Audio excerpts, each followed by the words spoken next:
So you've been wanting to buy a house with character, but with that comes a lot of things that maybe you're not familiar with.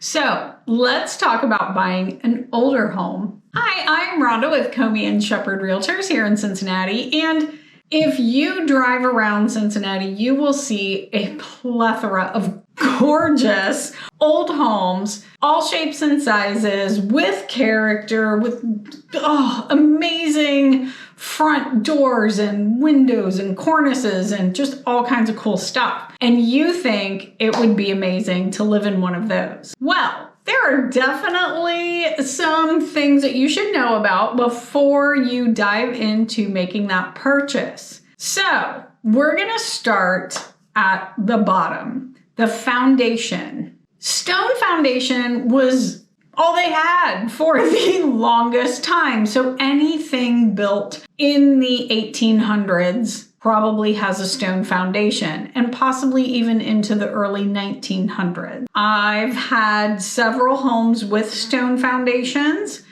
and yes, they weep. And that just means they're not going to be perfectly waterproof.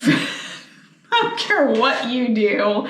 You can seal from outside as much as you want. You can fill the stones with mortar, do all kinds of things, but 90% of the time they are still going to weep and have some water trickling in if there's a really big rainfall.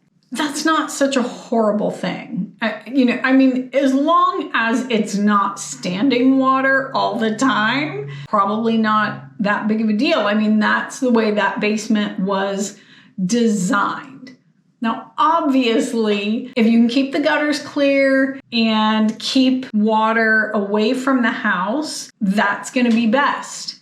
But as long as the stones are not, falling out a certain direction or, splitting apart, and they are actually doing their job, they'll probably keep doing their job for another who knows how long, hundreds of years. So the next thing to look for is going to be galvanized plumbing. That's not something that we see very often, but I have found it in homes in the area.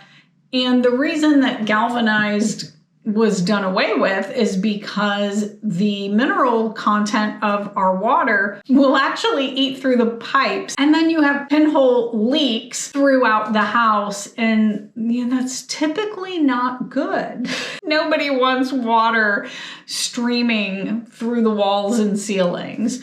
So lead is another one that we've seen, and many of the lead pipes that were in the water system outside of the houses has been replaced. But that was honestly just done recently in some areas. So if your inspector lets you know that the house has lead or galvanized pipes, just be ready to try to remove as much of that as possible and move on to something a little more modern. So next up, floors that are wavy. We see this all the time. Now there's a variety of reasons that the floors are wavy.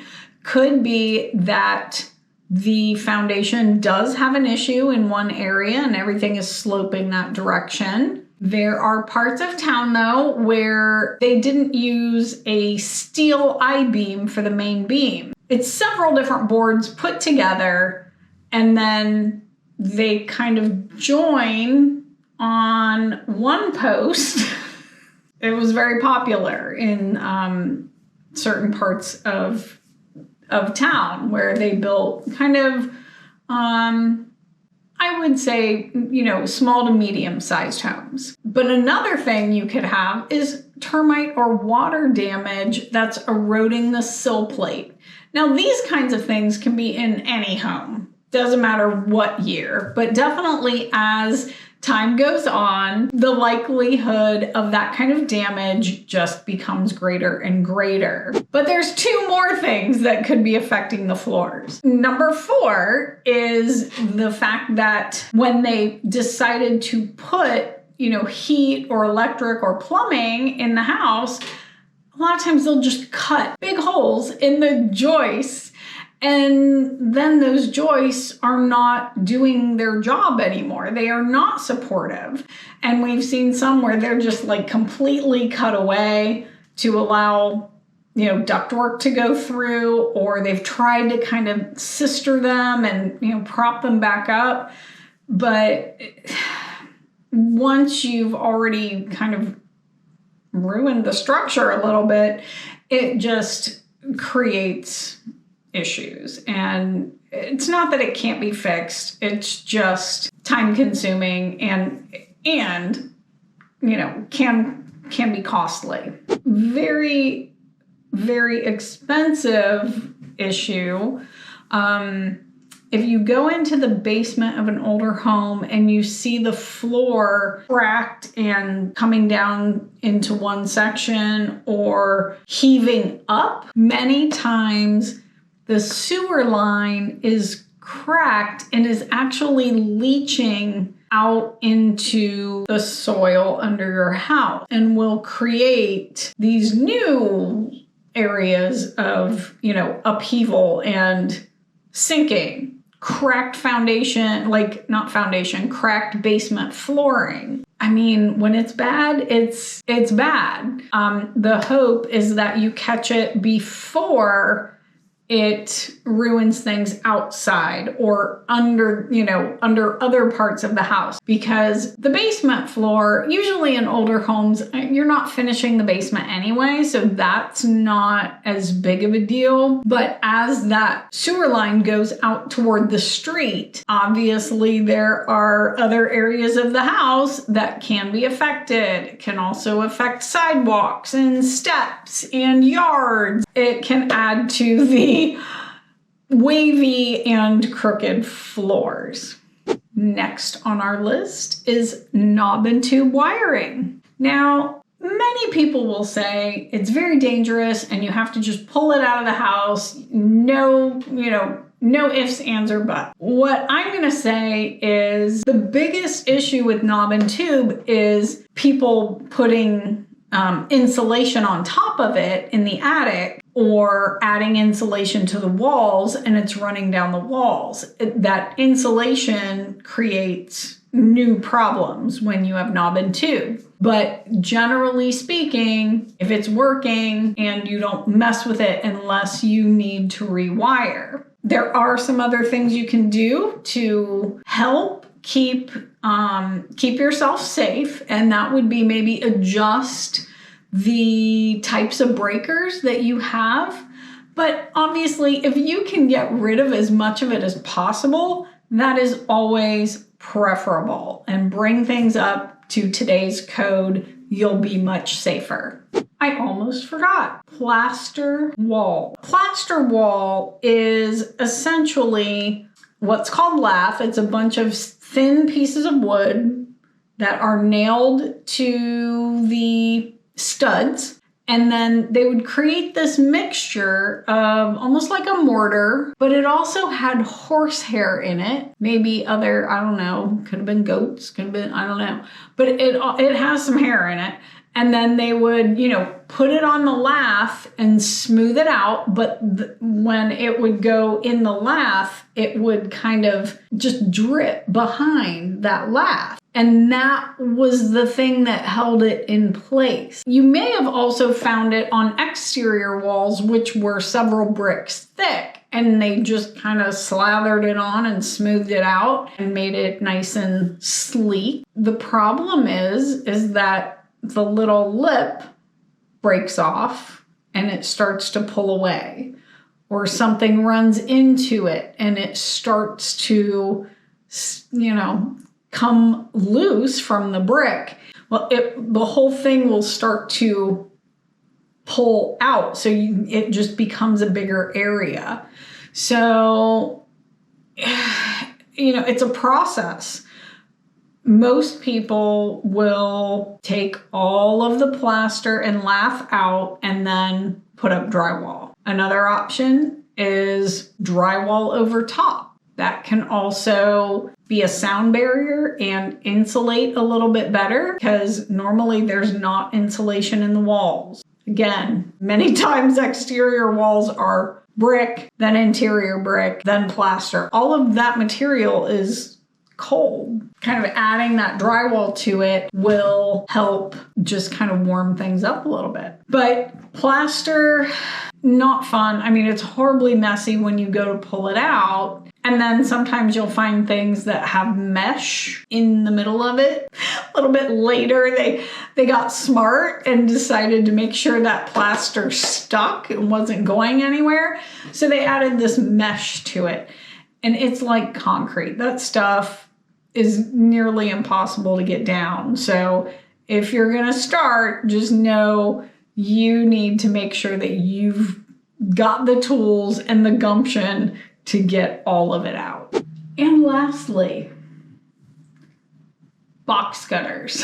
Oh my gosh. Okay.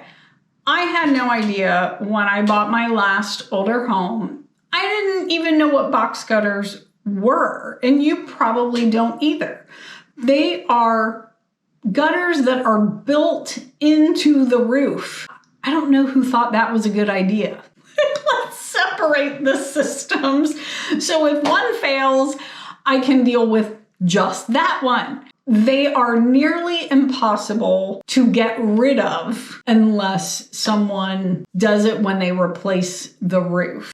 So it can be done, and then you can just add the regular normal aluminum gutters that we're used to seeing everywhere else. But if they don't do it and you end up with a house with box gutters, just know they need cleaned often. If you have trees, literally like monthly, every couple of months, like they need to be cleaned out, and there's no way to put a gutter guard on them.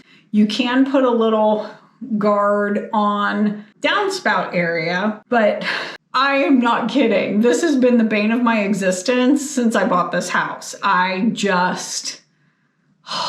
It's always something with these box gutters. They have to be sealed. They have to be maintained. You just have to know up front that it's a process until you're ready to redo the roof. And before you redo the roof, make sure that if you do not want box gutters anymore, you find a roofing company that will help you get rid of them so that you can move on to something else. Let's add to it, if you have a tile or slate roof, it's impossible to find anyone to work on any of this stuff anymore. And I mean, it's gorgeous. Just know that it's going to cost you a pretty penny to get somebody up there to even deal with it. I did have a couple of them that I had people wanting to buy a couple of years ago. And one, we got a quote on this slate roof. It was missing a few pieces of slate, and it had box gutters, and it had knob and tube, and it was the poor buyer was just overwhelmed and was like, yeah, she was just completely overwhelmed. I mean, the house had been renovated on the inside, and most of the outside had a little bit of a facelift as well. But when you start adding up all of those other things, it just was very overwhelming. So old houses are gorgeous. They have character. They have a history. You just need to make sure that you understand what you're getting into. Now, if you have questions or you have an old home and you would like to share your experiences, please drop a comment below. We would love to hear from you. And let us know what you guys are thinking about, all right? Please like, share, and subscribe to our channel, and we will see you next time.